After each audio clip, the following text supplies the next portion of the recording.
Salut, j'ai retrouvé des vieux dessins, tout claqués, tout vieux là. Ça vous dit qu'on regarde ça?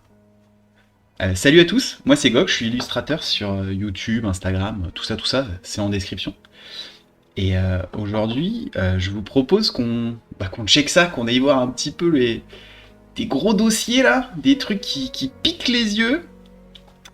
Donc sans transition, c'est parti. C'est des dessins qui vont dater ouais, de 2000, donc 2000, ouais, j'avais 15 ans, mais c'est une période où je dessinais déjà beaucoup. Alors globalement, j'ai toujours dessiné quand j'étais petit, mais c'est à partir de cette période, ouais, 15 ans, fin collège, début lycée, plutôt début lycée du coup, où j'avais découvert une BD qui a un peu changé la donne et qui m'avait vraiment donné envie de dessiner comme un ouf. Et il s'agissait de La Quête de l'Oiseau du Temps, de Loisel. Et ça m'avait fait genre... Du coup, j'étais un gros consommateur de BD quand j'étais petit, mais c'était vraiment de la BD... Enfin, comment dirais-je, je voulais absolument pas dénigrer, mais c'est une BD qui m'avait fait voyager. Chose que j'avais moins eu avec les autres BD que je lisais beaucoup avant. Je lisais beaucoup d'Astérix, des grands classiques, Léonard, les Schtroumpfs, les Joanne et Pierre-Louis, ce genre de trucs, que j'adorais, j'en bouffais tous les jours, je lisais mes BD, mais celle-ci, je sais pas, elle m'avait fait voyager, il y avait cet aspect aventure, c'était plus adulte aussi, c'était un peu plus adulte, et du coup je m'étais dit, waouh, mais c'est ça que je veux faire dessinateur de BD. C'était vraiment celle-ci qui m'avait donné envie de me dire, mais en fait, si ça pouvait être mon métier, ça serait trop la classe, quoi. Et du coup, je m'étais lancé, je me rappelle, c'était après une période de vacances au ski, je crois, et je m'étais dit, mais vas-y, je fais ma BD. Donc globalement, sur mes premiers dessins qui ressemblent un peu à du character design, en gros, j'avais fait des fiches de perso. Il y a une grosse influence sur certains des persos de la BD, notamment celui-là. Ça, c'était un des esclaves dans mon histoire. Alors, ce qui est très drôle, c'est que du coup, avec cette longueur de chaîne entre les pieds, mis à part sauter pour avancer, je vois pas comment il pouvait faire. Bon, bref, c'était très drôle. Mais en tout cas, j'essayais d'avoir des proportions réalistes. En tout cas, sur ce dessin-là, j'essayais d'avoir ça. Et même sur les dessins qui suivent, hein, sur toutes ces années, j'essayais d'avoir des persos qui se tenaient anatomiquement. Bon, c'était au début, hein, donc voilà. J'aime bien les gros cuisseaux. Les deux grosses boules des cuisseaux. Trop rigolo. Là, on est vraiment dans l'ambiance, genre grosse guerre avec des dinos et tout, une armée qui se prépare avec une espèce de dino licorne. Voilà, je m'étais lancé dans un truc pas possible. Donc forcément, à cette époque-là, tradi, hein, j'avais rien d'autre. J'avais juste mon crayon et mes carnets et c'est tout. Donc là ouais, j'étais vraiment en mode je recherche. Je sais que j'avais une idée de BD en tête et donc là je m'étais dit il faut que je dessine plein de persos et il faut que j'arrive à voilà à créer leur histoire, etc. Donc lui je pense que c'était le héros. J'avais recopié quasi. Ça devait être un des méchants. Pareil, c'est une grosse, enfin, c'est un des méchants de la quête de l'os du temps qui est comme ça, qui est toujours torse nu, hyper baraque. Ça je crois que c'était un dessin de Arthur Rimbaud. Je sais pas, j'avais une photo d'Arthur Rimbaud. Du coup, j'avais dessiné Arthur Rimbaud, je m'étais dit ça pourrait faire un bon personnage de héros. Des armes, je pensais à faire des props, donc là je pense qu'il y a plus une ref à Warcraft. Je sais qu'à ce moment-là, je jouais beaucoup à Warcraft et j'avais le petit livret. Vous savez, dans les vieux jeux, ils donnaient un livret à l'époque où ils donnaient encore des petits livrets super jolis. Et il y avait beaucoup de dessins d'armes, de bannières des différentes tribus. Et j'adorais, je trouvais ça beaucoup trop classe. Et du coup, je pense que je m'étais inspiré de ça pour les armes. La petite épée est plutôt pas mal, hein. Je pense que ça, c'était le papa du héros dans sa petite ferme. Donc là, on est dans du cliché plus, mais c'est le gentil papa qui sans doute a vu partir son fils à l'aventure. Ça, je pense que c'était le méchant. En toute logique, je pense que lui, il était pas très gentil avec sa petite tête de bonhomme accrochée, son casque crâne et ces espèces de gros démons qu'il fait apparaître avec ses mains. Je pense qu'a priori, c'était pas un gentil. Encore une petite scène, alors là, on est vraiment... Alors voilà, ça c'est vraiment du Warcraft, quoi. Ça, c'est exactement les bannières qu'il y avait dans les petits bouquins Warcraft. Je pourrais pas le retrouver parce que je l'ai pu.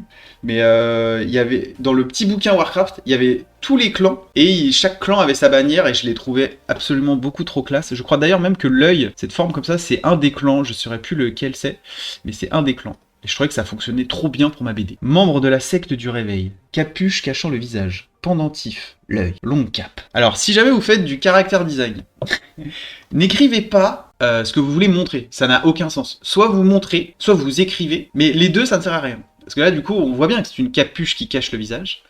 Mais ça n'apporte rien, ça ne donne aucune... entre le dessin et ce qui est écrit, donc ça n'a aucun intérêt. Alors lui, je pense... Horus, un des persos, c'est le héros de la quête de l'Oiseau du Temps. Gordias qui n'a donc pas de main, pas de pied, pas de corps, juste une cape et une tête. Par contre, il est ultra baraque. Alphée pas mal, je m'étais fait un peu plus chier sur le design, avec le petit bouquin, ça doit être lourd à porter, hein, un petit bouquin pendentif. Goldar J'adore les noms. Goldar, toi t'es le héros, c'est sûr. Alcéus, eh ben j'aime bien lui aussi. Là je me rappelle que je m'étais tenté, j'avais arrêté d'essayer de faire que du crayonné, et comme dans les BD, bah c'était ancré avant d'être mis en couleur, je m'étais dit, il faut que je trouve un moyen d'ancrer mes dessins. Et le seul truc que j'avais trouvé, c'était des plumes, mais des plumes de calligraphie, quoi. Avec de l'encre de Chine, je me faisais chier... C'était un enfer pour ancrer avec ça. Goldar Darkside. Donc je pense que le gentil devenait méchant des fois. C'est marrant. Donc lui j'étais Horus je crois. Iphis. Je me rappelle plus lui. Et là c'était parti pour la BD. Bon on va pas lire. Hein. Vous mettrez en pause si vous voulez quoi. Excellent. Je crois que cette photo... Enfin cette photo. Ce dessin c'est basé sur une photo parce que c'était déjà trop difficile pour moi de dessiner. En fait on voit bien que les deux premiers dessins c'est du dessin d'imagination sur lequel j'étais pas ultra inspiré. Donc en gros, c'est une maison au milieu d'un champ avec un mec qui a une espèce de dino qui traîne un petit truc, et puis tous les rochers avec un arbre. On sent que ça, c'est pure imagination, donc c'est plutôt claqué. Et cette pose qui était extrêmement difficile pour moi, donc une mère avec son enfant, bah, j'avais repris une photo de ma sœur qui venait d'avoir sa fille. Et du coup, j'avais réutilisé la photo pour... en tant que référence pour avoir une pose un minimum réaliste. Par contre, on voit qu'au niveau du décor, et ben au niveau du décor, c'est pas dingue. Un petit landscape, un château sur une bouse, a priori. Là, on est en 2002, j'avais continué. Morrowind, incroyable. Je jouais beaucoup à Morrowind à cette époque-là. Alors lui, il a ce qu'on appelle un goitre. J'étais vraiment pas au taquet sur tout ce qui était forum ou quoi que ce soit, ou recherche de références, de tutos. J'étais pas du tout là-dedans. Et donc là, tout ce que je dessinais, c'était basé sur soit des magazines que j'avais qui présentaient des jeux vidéo avec des affiches que je trouvais classe, ou mes manuels de jeux vidéo que je trouvais classe. Et rien de plus. Petit squelette, pareil, celui-là, ça avait été ancré à l'encre de Chine. Des dinos. Peu d'anatomie déjà, hein, j'étais sérieux. Celui-là, il est cool. Celui-là, j'aime bien. Le méchant, qui a une toute petite tête, j'adore. T'es plus ici à la peinture, enfin si on peut appeler ça de la peinture, hein, mais je pense que ça c'est un de mes tout premiers, donc il arrive en dernier, mais je pense que ça c'est un de mes tout premiers dessins où je m'étais dit je vais me lancer dans ma BD. Et donc je m'étais rendu compte de la difficulté que c'était de créer un personnage. Donc là je me suis dit il faut absolument que je sache le dessiner sous tous les angles, etc. C'est fou parce que je me rappelle, c'est vieux, mais je me rappelle de ça, quoi. Je me rappelle de la démarche en tout cas que j'avais souhaité lancer. Un Minotaure. Ah, mais t'es fait chier sur les bras, hein. Ça, je pense qu'il y a une grosse ref au Rige. Donc, c'est pareil, je crois que c'est le tome 3 de la quête de l'Oiseau du Temps. Un des persos qui est iconique, que j'avais adoré. Et du coup, j'avais redessiné un espèce de Rige à ma façon. Je pense que c'est un méchant. Des pics, des têtes de mort, des armes. Méchant. Alors, c'était peut-être plus celle-là ma première page. Et celui-là, et je sais pas pourquoi, j'avais adoré ce dessin. Je kiffais ce dessin, j'en étais trop fier. Je le trouvais trop beau, trop classe. Alors je sais pas, je pense que j'avais eu un énorme coup de bol sur l'effet d'un peu de perspective où on mate le gars de derrière qui est posé sur un arbre. J'avais imaginé qu'il était posé sur un arbre et qui s'était fait planter à moitié bouffé. Je le trouvais trop bon. Je trouvais ça génial. Et ouais, donc ça représente plus le style, on va dire. Le style. En tout cas, comment je dessinais avant de me mettre sur ce projet. Donc je dessinais un peu plus comme ça. C'était très cartoon, quoi. Oh putain, Bruce Willis. Petit flingue. Donc là, on change complètement d'ambiance. Mais bonhomme un peu plus cartoon. Et là, donc là, on a fini le premier dossier. Et donc là, je crois que j'avais continué à dessiner un peu moins. Je suis un peu moins productif. J'avais continué ma BD, mais on voit que je m'étais un peu plus fait chier sur les dessins. Ils sont un peu plus quali, on va dire. Par contre, j'avais un gros problème de mise en page. Je savais pas comment faire pour mettre en page une bande dessinée. Je faisais juste des séries de dessins, quoi. Il y avait aucune narration. C'était juste, je posais des dessins et ça se limitait à 2-3 dessins par page. Mais j'arrivais pas à construire une planche de BD. C'était vraiment un mystère pour moi. Toute cette partie de narration, elle était vraiment, c'était très compliqué. D'ailleurs, c'est un art en tant que tel, hein, l'art invisible de Scott McCloud. Si vous l'avez pas lu, je vous le conseille, où il explique tout. comment on fait pour écrire une bonne BD et comment ça peut être appréciable pour le lecteur. Et c'est au-delà d'un bon dessin. C'est juste savoir ce qui se passe entre deux cases, donc ce qu'on appelle l'ellipse. Qu'est-ce qui se passe entre une case A et une case B? Qu'est-ce qui va se passer dans cette petite espace blanc dans le cerveau du lecteur? Et comment l'auteur va faire en sorte que cette transition, elle soit intelligente? Est-ce qu'elle va être rapide? Est-ce qu'elle va changer de cadre? Est-ce que tous ces petits éléments-là, toute cette narration, c'est ultra compliqué en BD? Enfin, c'est ultra compliqué. C'est ça qui fait qu'une BD est agréable à lire. Et là, clairement, moi, j'étais à l'ouest. Parce que plutôt normal, on va dire. Ouais, voilà, c'était vraiment typiquement mes pages de BD. Bon, là, il y avait déjà un peu plus de narration, mais c'était presque des plans, ça ressemble presque plus à un storyboard qu'à une bande dessinée, quoi. C'est juste une accumulation de dessins et pas plus, quoi. Là, le Rige, si vous connaissez, c'est le Rige, avec ses deux petits sbires, les sbires du Rige. Ça, c'est un acteur, je me rappelle plus comment il s'appelle, mais c'était une étude d'une photo d'un film d'un acteur. T'es plutôt fait chier, hein. Ça, c'est Mathieu Kassovitz, pareil, dans je ne sais plus quel... C'est ouf que je me rappelle de ça. C'est dingue, c'est hyper vieux. Et je me rappelle de l'affiche que j'avais dans ma chambre de Mathieu Kassovitz. Je sais plus comment s'appelle le film. Ah bah c'est la même chose ça. Ah non, t'as vu ta gueule quand tu fumes. Donc là je pense que j'avais découvert Edika. A rien à voir avec la quête de l'oiseau du temps. Mais du coup je m'étais dit, bah en fait je peux faire aussi d'autres BD avec un autre style qui est beaucoup plus facile graphiquement. Même si je sais pas si c'est totalement vrai, mais en tout cas c'était un style où j'avais l'impression que je pouvais plus facilement arriver à quelque chose de lisible. Et là déjà en termes de BD ça se construisait déjà un peu plus. Parce qu'une fois je m'étais dit je vais me lancer dans le concours de bande dessinée qui est lancé par le festival d'Angoulême où en gros il faut être amateur, il faut jamais avoir été publié. Et on pouvait proposer une petite BD de 3-4 pages, je sais plus exactement, l'envoyer et tu pouvais être sélectionné, gagner un prix. Je me demande si celle-ci, c'est pas celle que j'avais tenté. Donc là, ouais, j'étais vraiment dans du Edika à fond la caisse. Là, c'était déjà un peu plus type Garfield. C'est pareil, je pense que je m'étais remis en cause. Je m'étais dit, bon, quête de l'oiseau du temps, c'est pas ton niveau. Donc reviens à quelque chose graphiquement un peu plus modeste. Et donc je m'étais fait une petite BD avec 3 persos. Donc en gros, je crois que le Homzig, voilà. Donc Homzig, c'est l'espèce d'extraterrestre qui vivait chez 2 petits mecs et qui passaient leur temps à les faire chier, mais c'était globalement du Garfield, quoi. On revient sur de l'ambiance un peu plus quête de l'oiseau du temps, donc... Et là, pour le coup, un peu de couleur, un peu d'aquarelle. Là, je testais l'aquarelle, je pense. J'étais en plein dans le démarrage. Soldat du fort du sorcier, ouais. Beaucoup d'influence. Là, j'étais revenu un peu à ça. Donc là, on a fait un gros bond dans le temps. Je pense qu'entre ce que je vous montre là et les dessins d'avant, il y a eu un gros gap où je n'ai absolument rien foutu artistiquement. Période de ma vie adolescente où j'avais d'autres préoccupations, on va dire. Et donc là, ouais, c'est exactement ça. Alors là, le scan est dégueulasse. Je pense que c'est un truc que j'avais récupéré sur internet qui date un peu.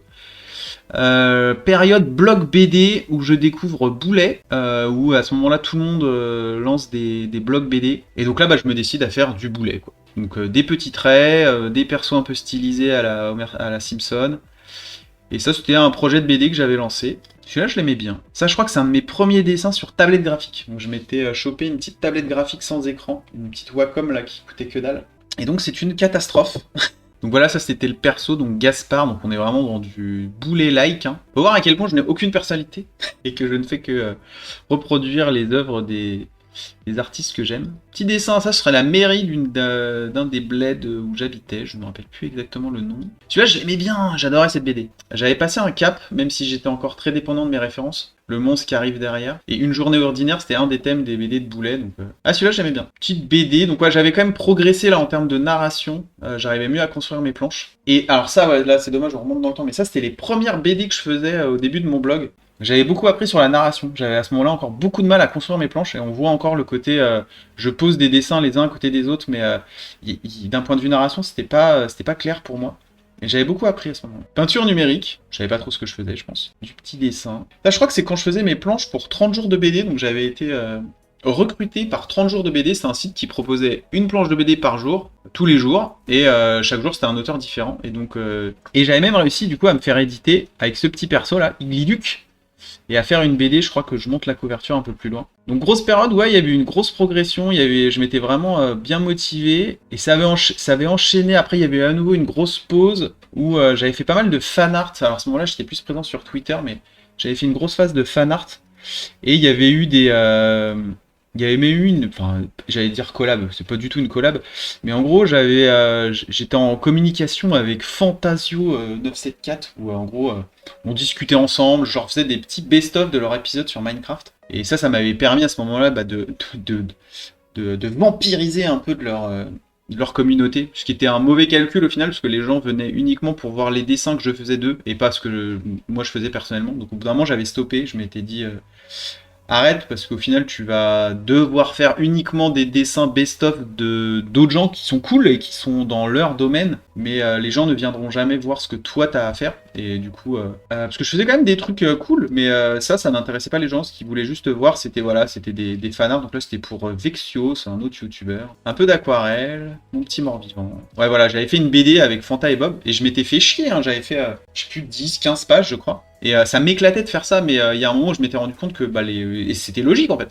Les gens ils voulaient voir du Fanta et Bob, mais ils venaient pas voir du Gox. Et du coup c'était pas ce que je voulais faire. Donc du coup il y a un moment je m'étais dit ouais, stop it et puis voilà. Ça c'est beaucoup plus vieux, donc là c'est mélangé. Ça c'était plus dans ma période blog BD, alors que ça c'est un petit peu plus récent. Là, bah, donc la couverture de ma BD qui a été, j'avais fait une vidéo sur ça, je vous la mets en lien, qui a été rééditée, republiée aux États-Unis. Donc voilà le type de dessin que j'ai fait pour Fanta et Bob pendant un temps. Donc c'était vraiment du pur fan art. En gros, je regardais leur épisode. De base, moi, je regardais les épisodes. J'aimais bien Fanta et Bob et du coup, je regardais ce qu'ils faisaient. Et je faisais un petit dessin. Alors des fois, je me faisais chier. Hein, là, il y avait de l'aquarelle, etc. Je faisais un petit épisode un peu bonus et à un moment, je faisais un dessin par épisode qui sortait. Et à chaque fois, j'essayais de détourner un peu leur épisode et de raconter une histoire en parallèle de ce que eux déjà faisaient comme bêtises. C'était plutôt cool. Une case de BD de Trias Bis et un espèce de Tintin un peu vénéré. Je crois qu'on a fait le tour, parce qu'après on arrive vers des trucs beaucoup plus récents. Ensuite, à nouveau, grosse pause, et puis après je pars sur ma phase digital painting. L'armée de Dino. Bon, j'espère que ça vous aura plu, c'est rigolo. Moi j'ai plaisir à regarder des vieux dessins comme ça. L'idée c'est pas de dire regardez comme je dessine bien maintenant et comme je suis talentueux et comme avant je dessinais mal, pas du tout.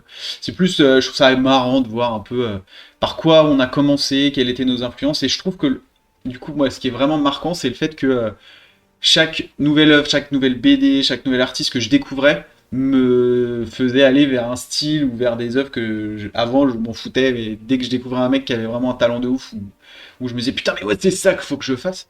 Et je trouve que c'est très marqué dans mes dessins. Je sais pas si vous fonctionnez vous aussi comme ça. En tout cas si vous avez des anecdotes sur vos parcours de dessin et sur les artistes qui vous ont marqué, qui vous ont fait changer de voix, bah partagez-moi ça dans les commentaires. Ça ça pourrait être rigolo d'avoir aussi vos anecdotes. Je vous dis à plus pour une prochaine vidéo et n'oubliez pas, bien sûr, de mettre un petit commentaire, de mettre un pouce bleu et de vous abonner si c'est pas encore fait. Ça fait toujours plaisir. Je vous dis à plus pour une prochaine vidéo. C'était Gox.